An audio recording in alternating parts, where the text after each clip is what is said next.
Subscribe કરો everything in Gujarati ચેનલને latest update મેળવવા માટે બેલ આઇકન દબાવીને ઓલ નોટિફિકેશન ઓન કરવાનું ભૂલતા નહીં. એજ્યુકેશન તેમજ સ્કોલરશિપ અંગે આપની કોઈ પણ ક્વેરી હોય તેને સરળતાથી અને ઝડપથી ઉકેલવા માટે એવરીથિંગ ઇન ગુજરાતી ટેલિગ્રામ ચેનલને જરૂરથી જોઈન કરજો, જેની લિંક ડિસ્ક્રિપ્શનમાં આપવામાં આવી છે.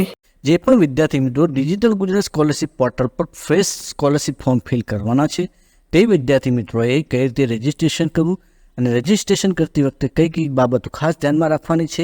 આ ઉપરાંત રજિસ્ટ્રેશન થઈ ગયા પછી કઈ પ્રોસેસ કરવાની છે, જે પ્રોસેસ તમે નહીં કરો તો તમારી સ્કોલરશિપ સ્કીમ પસંદ થશે નહીં. આ તમામ માહિતી જાણવા માટે આ વિડીયોને એક પણ પોઈન્ટ સ્કીપ કર્યા વગર અંત સુધી વોચ કરતા રહેજો. જેના માટે સૌપ્રથમ www.digitalgujarat.gov.in વેબસાઇટ ઓપન કરવાની છે.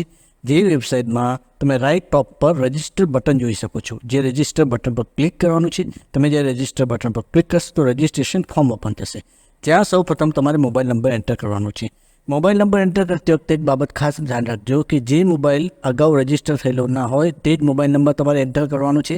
તે જ પ્રમાણે ઈમેલ આઈડી પણ તમારે તે જ એન્ટર કરવાની છે કે જે અગાઉ રજિસ્ટર થયેલી ના હોય. ત્યાર પછી તમારે પાસવર્ડ ક્રિએટ કરવાનો છે. પાસવર્ડ ક્રિએટ કરવા માટે તમારે પ્રથમ એબીસીડી, બીજી એબીસીડી, સ્પેશિયલ કેરેક્ટર તેમજ સિમ્બોલનો ઉપયોગ કરીને પાસવર્ડ ક્રિએટ કરવાનો છે. ત્યાર પછી તે જ પાસવર્ડ ફરીથી એન્ટર કરવાનો છે. ત્યાર પછી કાપ્ચા જે અહીંયા કોડ છે તે કાપ્ચા કોડ એન્ટર કરીને તમારે સેવ બટન પર ક્લિક કરવાનું છે.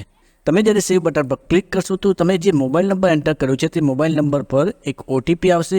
જેવું ઓટીપી તમારે ઓટીપી બોક્સમાં એન્ટર કરવાનું છે અને ત્યાર પછી કન્ફર્મ બટન પર ક્લિક કરવાનું છે. તમે જ્યારે કન્ફર્મ બટન પર ક્લિક કરશો તો તમે તમારા લોગિન પેજ પર આવી જશો. મિત્રો અહીંયા સૌપ્રથમ તમારે તમારી પ્રોફાઇલ અપડેટ કરવાની છે. જો તમે તમારી પ્રોફાઇલ અપડેટ નહીં કરશો તો તમે સ્કોલરશિપ સ્કીમ પસંદ કરી શકશો નહીં. પ્રોફાઇલ અપડેટ કરવા માટે માય પ્રોફાઇલ કરીને જે તમે ઓપ્શન જોઈ શકો છો તે ઓપ્શન પર તમારે ક્લિક કરવાનું છે. તમે જ્યારે ક્લિક કરશો તો સૌપ્રથમ તમારે ફોટો અપલોડ કરવાનો છે.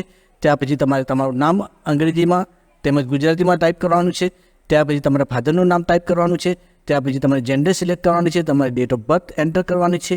ત્યાર પછી તમે જે મોબાઈલ નંબર રજિસ્ટર કરાવ્યો છે તેમજ ઈમેલ આઈડી જે રજિસ્ટર કરાવ્યું છે તે તમને જોવા મળશે. ત્યાર પછી તમારે એડ્રેસની માહિતી આપવાની છે. તમારું કરંટ એડ્રેસ, હમણાં તમે જ્યાં રહો છો તે એડ્રેસ આપવાનું છે અને તમારું પરમેનન્ટ એડ્રેસ, તમારું જે પરમેનન્ટ એડ્રેસ હોય તે આપવાનું છે. જો કરંટ એડ્રેસ તેમજ પરમેનન્ટ એડ્રેસ સેમ હોય તો તમારે અહીંયા જે ટીક માર્ક છે તે ટીક માર્ક પર ક્લિક કરવાનું છે અને ત્યાર પછી અપડેટ પ્રોફાઇલ પર ક્લિક કરવાનું છે. તમે જ્યારે અપડેટ પ્રોફાઇલ પર ક્લિક કરશો તો ફરીથી એક ઓટીપી આવશે. જે ઓટીપી તમારે એન્ટર કરીને ફરીથી સબમિટ કરી દેવાનું છે. તમે જ્યારે સબમિટ કરશો તો તમારી પ્રોફાઇલ અપડેટ થઈ જશે.